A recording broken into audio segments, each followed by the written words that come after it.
سورہ الرحمن نمبر 55۔ اعوذ باللہ من الشیطان الرجیم، بسم اللہ الرحمن الرحیم۔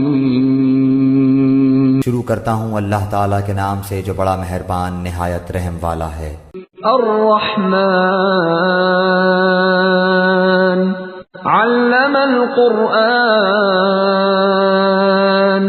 خلق الانسان علمه البيان الشمس والقمر بحسبان۔ رحمان نے قرآن سکھایا، اسی نے انسان کو پیدا کیا اور اسے بولنا سکھایا۔ آفتاب اور ماہتاب مقررہ حساب سے ہیں۔ مشرکین مکہ اللہ تعالیٰ کے نام رحمان کو نہیں مانتے تھے۔ وہ کہتے تھے کہ ہم نہیں جانتے رحمان کیا ہوتا ہے، جیسا کہ سورہ فرقان میں گزرا ہے۔ ایسا معلوم ہوتا ہے کہ رحمان کے نام سے ان لوگوں کو جو چڑ تھی وہ اس لیے کہ اگر ہر طرح کی رحمت اللہ تعالیٰ ہی کے ساتھ خاص مان لی جائے تو پھر ان من گھڑت خداؤں کے حصے میں کچھ نہیں آتا جن سے یہ لوگ اپنی مرادیں مانگا کرتے تھے، اور اس طرح اللہ تعالیٰ کو رحمان مان لینے سے خود بخود ان کے شرک کی نفی ہو جاتی ہے۔ اس صورت میں اللہ تعالیٰ نے فرمایا ہے کہ رحمان اسی اللہ تعالیٰ کا نام ہے جس کی رحمتوں سے یہ ساری کائنات بھری ہوئی ہے۔ اس کے سوا کوئی نہیں ہے جو تمہیں رزق، اولاد یا کوئی اور نعمت دے سکے، اس لیے عبادت کا حقدار صرف وہی ہے، کوئی اور نہیں۔ یعنی اس قرآن کی تعلیم کسی انسان کی تبازار نہیں ہے، بلکہ اس کا معلم خود خدائے رحمان ہے۔ اس مقام پر یہ بات بیان کرنے کی حاجت نہیں تھی کہ اللہ نے قرآن کی یہ تعلیم کس کو دی ہے، کیونکہ لوگ اس کو محمد صلی اللہ علیہ وسلم کی زبان سے سن رہے تھے۔ اس لیے مقتضائے حال سے کلام کا یہ مدعا آپ سے آپ ظاہر ہو رہا تھا کہ یہ تعلیم محمد صلی اللہ علیہ وسلم کو دی گئی ہے۔ آغاز اس فقرے سے کرنے کا پہلا مقصد تو یہی بتانا ہے کہ حضور خود اس کے مصنف نہیں ہیں، بلکہ اس تعلیم کا دینے والا اللہ ہے۔ مزید برآں دوسرا ایک مقصد اور بھی ہے جس کی طرف لفظ رحمان اشارہ کر رہا ہے۔ اگر بات صرف اتنی ہی کہنی ہوتی کہ یہ تعلیم اللہ کی طرف سے ہے، نبی کی تبع ذات نہیں ہے، تو اللہ کے اسم ذات چھوڑ کر کوئی اس میں صفت استعمال کرنے کی حاجت نہ تھی، اور اس میں صفت ہی استعمال کرنا ہوتا تو محض اس مضمون کو ادا کرنے کے لیے اسماء الہیہ میں سے کوئی اسم اختیار کیا جا سکتا تھا۔ لیکن جب یہ کہنے کے بجائے کہ اللہ نے یا خالق نے یا رزاق نے یہ تعلیم دی، فرمایا یہ گیا کہ اس قرآن کی تعلیم رحمان نے دی ہے، تو اس سے خود بہت یہ مضمون نکل آیا کہ بندوں کی ہدایت کے لیے قرآن مجید کا نازل کیا جانا سراسر اللہ کی رحمت ہے۔ وہ چونکہ اپنی مخلوق پر بے انتہا مہربان ہے، اس لیے اس نے یہ گوارا نہ کیا کہ تمہیں تاریکی میں بھٹکتا چھوڑ دے، اور اس کی رحمت اس بات کی مقتضا ہوئی کہ یہ قرآن بھیج کر تمہیں وہ علم عطا فرمائے جس پر دنیا میں تمہاری راست روی اور آخرت میں تمہاری فلاح کا انحصار ہے۔ چونکہ اللہ تعالیٰ انسان کا خالق ہے، اور خالق کی ذمہ داری ہے کہ اپنی مخلوق کی رہنمائی کرے اور اسے وہ راستہ بتائے جسے وہ اپنا مقصد وجود پورا کر سکے۔ اس لیے اللہ تعالیٰ کی طرف سے قرآن کی اس تعلیم کا نازل ہونا محض اس کی رحمانیت کا تقاضا نہیں ہے، بلکہ اس کے خالق ہونے کا بھی لازمی اور فطری تقاضا ہے۔ خالق اپنی مخلوق کی رہنمائی نہ کرے گا تو اور کون کرے گا، اور خالق کی رہنمائی نہ کرے تو اور کون کر سکتا ہے؟ اور خالق کے لیے اس سے بڑا عیب اور کیا ہو سکتا ہے کہ جس چیز کو وہ وجود میں لائے اسے اپنے وجود کا مقصد پورا کرنے کا طریقہ نہ سکھائے۔ پس در حقیقت اللہ تعالیٰ کی طرف سے انسان کی تعلیم کا انتظام ہونا عجیب بات نہیں ہے، بلکہ یہ انتظام اگر اس کی طرف سے نہ ہوتا تو قابل تعجب ہوتا۔ پوری کائنات میں جو چیز بھی اس نے بنائی ہے اس کو محض پیدا کر کے نہیں چھوڑ دیا ہے، بلکہ اس کو وہ موضوع ترین ساخت دی ہے جس سے وہ نظام فطرت میں اپنے حصے کا کام کرنے کے قابل ہو سکے، اور اس کام کو انجام دینے کا طریقہ اسے سکھایا ہے۔ خود انسان کے اپنے جسم کا ایک ایک رونگٹا اور ایک ایک خلیہ وہ کام سیکھ کر پیدا ہوا ہے جو اسے انسانی جسم میں انجام دینا ہے۔ پھر آخر انسان بجائے خود اپنے خالق کی تعلیم و رہنمائی سے بے نیاز یا محروم کیسے ہو سکتا تھا؟ قرآن مجید میں اس مضمون کو مختلف مقامات پر مختلف طریقوں سے سمجھایا گیا ہے۔ سورہ لیل آیت 12 میں فرمایا ان علینا للہدی، رہنمائی کرنا ہماری ذمہ داری ہے۔ سورہ نحل آیت 9 میں ارشاد ہوا وَعَلَى اللَّهِ قَصْدُ السَّبِيلِ وَمِنْهَا جَائِرٌ، یعنی یہ اللہ کے ذمے ہے کہ سیدھا راستہ بتائے، اور ٹیڑھے راستے بہت سے ہیں۔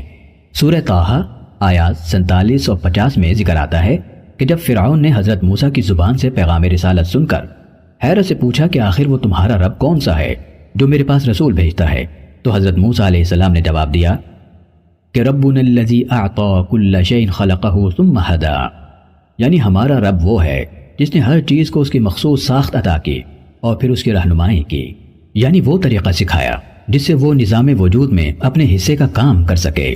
یہی وہ دلیل ہے جس سے غیر متعصب ذہن اس بات پر مطمئن ہو جاتا ہے کہ انسان کی تعلیم کے لیے اللہ تعالیٰ کی طرف سے رسولوں اور کتابوں کا آنا عین تقاضائے فطرت ہے۔ اصل میں لفظ بیان استعمال ہوا ہے، اس کے ایک معنی تو اظہار ما فی الضمیر کے ہیں، یعنی بولنا اور اپنا مطلب و مدعا بیان کرنا، اور دوسرے معنی ہے فرق و امتیاز کی وضاحت، جس سے مراد اس مقام پر خیر و شر اور بھلائی اور برائی کا امتیاز ہے۔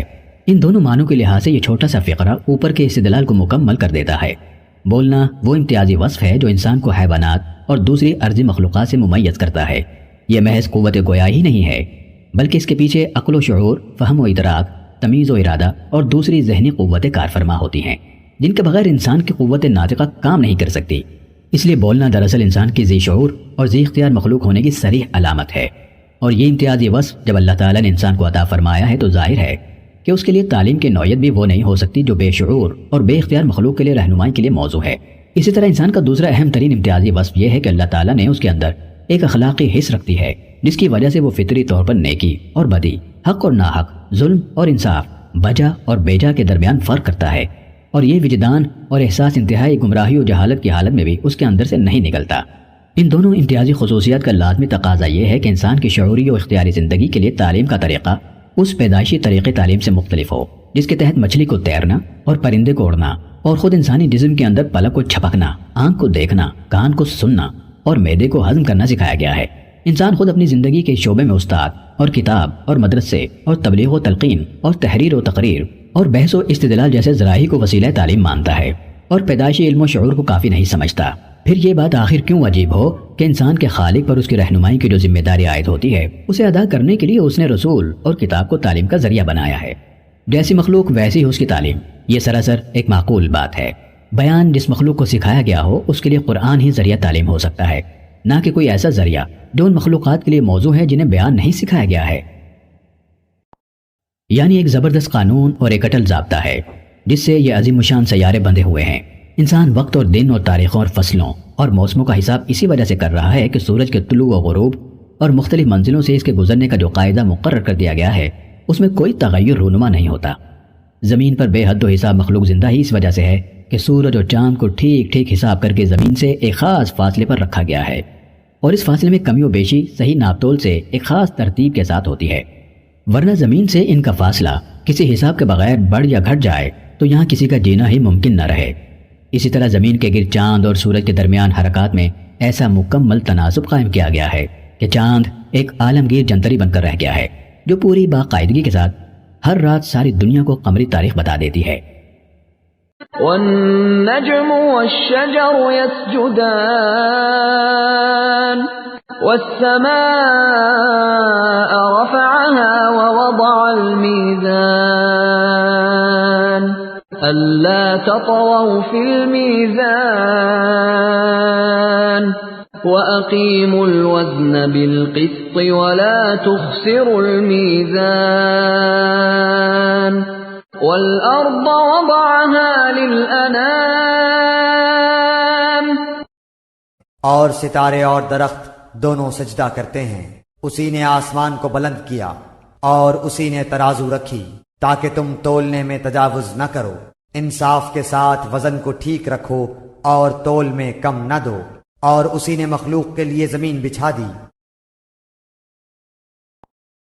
اصل میں لفظ النجم استعمال ہوا ہے جس کے معروف اور متبادر معنی تارے کے ہیں، لیکن لغت عرب میں یہ لفظ ایسے پودوں اور بیل بوٹوں کے لیے بھی بولا جاتا ہے جن کا تنا نہیں ہوتا، مثلا ترکاریاں، خربوزے، تربوز وغیرہ۔ مفسرین کے درمیان اس امر میں اختلاف ہے کہ یہاں یہ لفظ کس معنی میں استعمال ہوا ہے۔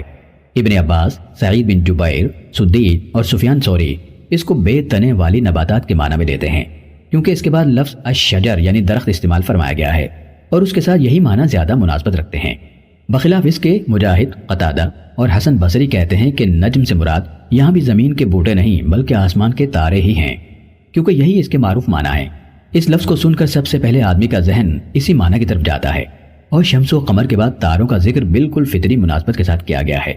مفسرین و مترجمین کی اکثریت نے اگرچہ پہلے معنی کو ترجیح دی ہے اور اس کو بھی غلط نہیں کہا جا سکتا، لیکن ہمارے نزدیک حافظ ابن کثیر کی یہ رائے صحیح ہے کہ زبان اور مضمون دونوں کے لحاظ سے دوسرا مفہوم زیادہ قابل ترجیح نظر آتا ہے۔ قرآن مجید میں ایک دوسرے مقام پر بھی نجوم اور شجر کے سجدہ ریز ہونے کا ذکر آیا ہے، اور وہاں نجوم کو تاروں کے سوا اور کسی معنی میں نہیں لیا جا سکتا۔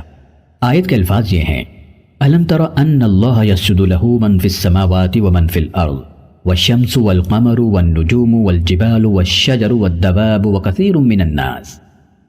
یہاں نجوم کا ذکر شمس و قمر کے ساتھ ہے اور شجر کا ذکر پہاڑوں اور جانوروں کے ساتھ، اور فرمایا گیا ہے کہ یہ سب اللہ کے آگے سجدہ ریز ہیں۔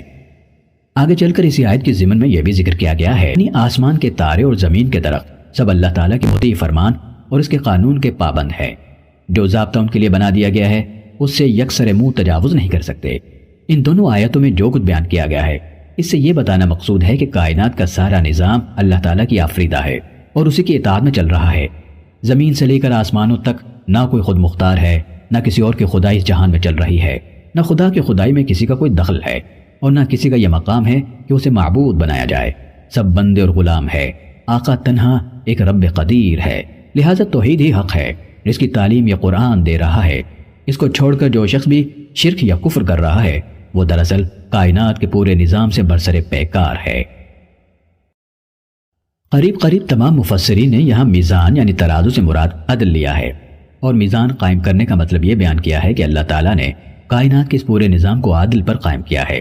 یہ بے حد و حساب تارے اور سیارے جو فضا میں گھوم رہے ہیں، یہ عظیم شان قوتیں جو اس عالم میں کام کر رہی ہیں، اور یہ لاتعداد مخلوقات اور اشیاء جو اس جہان میں پائی جاتی ہیں، ان سب کے درمیان اگر کمال درجے کا عدل و توازن نہ قائم کیا گیا ہوتا تو یہ کارگاہ ہستی ایک لمحے کے لیے بھی نہ چل سکتی تھی۔ خود اس زمین پر کروڑوں برس سے ہوا اور پانی اور خشکی میں جو مخلوقات موجود ہیں انہی کو دیکھ لیجئے۔ ان کی زندگی اسی لیے تو برقرار ہے کہ ان کے اسباب حیات میں پورا عدل اور توازن پایا جاتا ہے، ورنہ ان اسباب میں ذرہ برابر بھی بے اعتدالی پیدا ہو جائے تو یہاں زندگی کا نام و نشان تک باقی نہ رہے۔ اللہ تطغوا فی المیزان، دیکھو اس میزان میں، اس توازن میں، یہ جو بیلنس ہے یہاں کا، اس میں کوئی کمی بیشی نہ کرو، بد زیادتی کرو۔ یعنی چونکہ تم ایک متوازن کائنات میں رہتے ہو جس کا سارا نظام عدل پر قائم کیا گیا ہے، اس لیے تمہیں بھی عدل پر قائم ہونا چاہیے۔ جس دائرے میں تمہیں اختیار دیا گیا ہے اس میں اگر تم بے انصافی کرو گے اور جن حقداروں کے حقوق تمہارے ہاتھ میں دیے گئے ہیں اگر تم ان کے حق مارو گے تو یہ فطرت کائنات سے تمہاری بغاوت ہوگی۔ اس کائنات کی فطرت ظلم و بے انصافی اور حق ماری کو قبول نہیں کرتی۔ یہاں ایک بڑا ظلم تو درکنار، ترازو میں ڈنڈی مار کر اگر کوئی شخص خریدار کے حصے کی ایک تولہ بھر چیز بھی مار لیتا ہے تو میزان عالم میں خلل برپا کر دیتا ہے۔ یہ قرآن کی تعلیم کا دوسرا اہم حصہ ہے جو ان 3 آیتوں میں بیان کیا گیا ہے۔ پہلی تعلیم ہے توحید اور دوسری تعلیم ہے عدل۔ اس طرح چند مختصر فقروں میں لوگوں کو بتا دیا گیا ہے کہ انسان کی رہنمائی کے لیے خدائے رحمان نے جو قرآن بھیجا ہے وہ کیا تعلیم لے کر آیا ہے۔ اب یہاں سے آیت 25 تک اللہ تعالیٰ کی ان نعمتوں اور اس کے ان احسانات اور اس کی قدرت کے ان کرشموں کا ذکر کیا جا رہا ہے جن سے انسان اور جن دونوں متمتع ہو رہے ہیں، اور جن کا فطری اور اخلاقی تقاضا یہ ہے کہ وہ کفر و ایمان کا اختیار رکھنے کے باوجود خود اپنی مرضی سے بطور رغبت اپنے رب کی بندگی اور اطاعت کا راستہ اختیار کریں۔ اسی آیت کے ضمن میں آگے چل کر یہ بھی بتایا گیا ہے کہ اصل الفاظ ہیں زمین کو انعام کے لیے وضع کیا۔ وضع کرنے سے مراد ہے تالیف کرنا، بنانا، تیار کرنا، رکھنا، ضبط کرنا۔ اور انعام عربی زبان میں خلق کے لیے استعمال ہوتا ہے جس میں انسان اور دوسری سب زندہ مخلوقات شامل ہیں۔ ابن عباس کہتے ہیں کہ انعام میں ہر وہ چیز شامل ہے جس کے اندر روح ہے۔ مجاہد اس کے معنی بیان کرتے ہیں خلائق۔ قتادہ، ابن زید اور شعبی کہتے ہیں کہ سب جاندار انعام ہے۔